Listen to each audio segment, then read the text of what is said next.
Good afternoon, Robert Scribbler. It is October 3rd, 2018. Thank you for joining me for another climate change and clean energy video blog. Now, for this segment, I am going to talk about the response in Massachusetts to a number of gas explosions that resulted in the loss of a number of homes and the shut-off of power to 9,000 homes across Massachusetts, which is causing residents to rethink their power mix.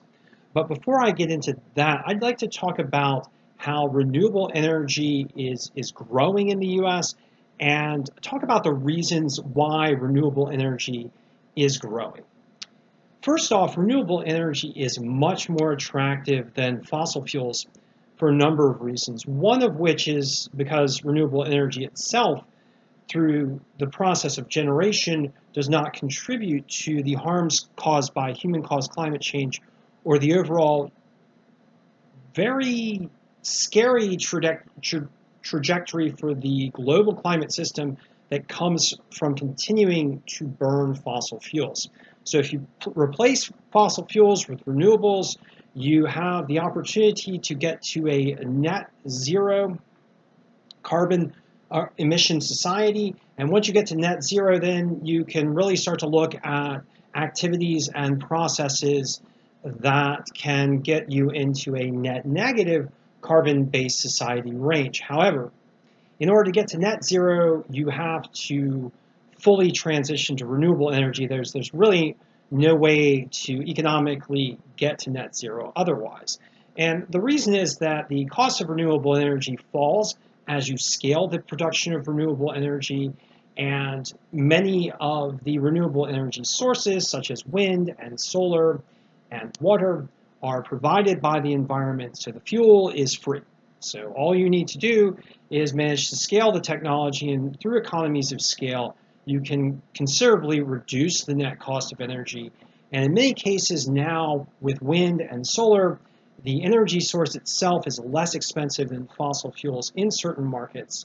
And we're reaching price parity in a number of markets. We're reaching price superiority in a number of markets. And the overall trend for renewable energy is continued reduction in prices. And that's the benefit you get from scaling a technology that is easy to mass produce, as opposed to very highly complex or dangerous technologies, such as nuclear energy, for example. So just a couple of instances of why renewable energy is so beneficial, but an additional instance is the fact that renewable energy overall is less volatile than fossil fuels and traditional energy sources, less likely to, for example, blow up or burn or combust or create a hazardous situation. And one of the things that people tend to talk about with regards to renewable energy versus fossil fuel-based energy is that internal combustion engine-based vehicles tend to catch on fire because oil itself contains more explosive energy than dynamite. Now, lithium batteries themselves can also burn, but the rate of burning and fires for lithium batteries is actually lower than that of the rate of fires for internal combustion engine vehicles. And as of 2015, for example, internal combustion engine-based vehicles burned at the rate of 174,000 instances per year, resulting in 445 deaths and considerable amount of damage as well. So fossil fuels are not only volatile, not only do they pollute, but they can also explode, as people in Massachusetts found out over the past month. And as of right now, because of a cutoff to gas pipelines, nearly 9,000 homes are going to be without heat for weeks after explosions linked to problems with a pipeline that resulted in numerous fires and mass evacuations. These pipelines managed by Columbia Gas.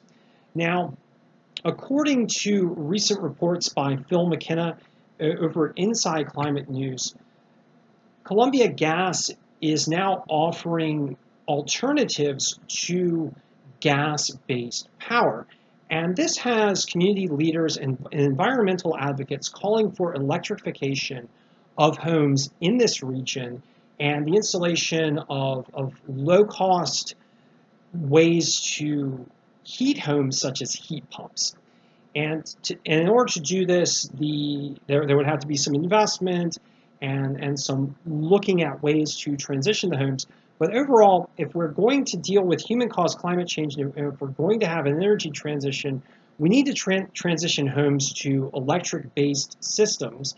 And also, heat pump-based systems can help a lot with this because heat pumps are very efficient and overall rather low cost. So yet another reason why communities around the world and in the US are looking to transition to renewable-based systems, primarily because, well, fossil fuels are dangerous. And looking at Massachusetts in general, we find that the annual growth rate per year for wind since 2008 has been 58%, and the annual growth rate for solar since 2014 has been 40%. And hopefully, Massachusetts residents will wise up and take this opportunity to rapidly transition to clean energy because it'll be better for them and it'll be better for all of us in the long run. Thank you for joining me, and I'll be chatting with you soon.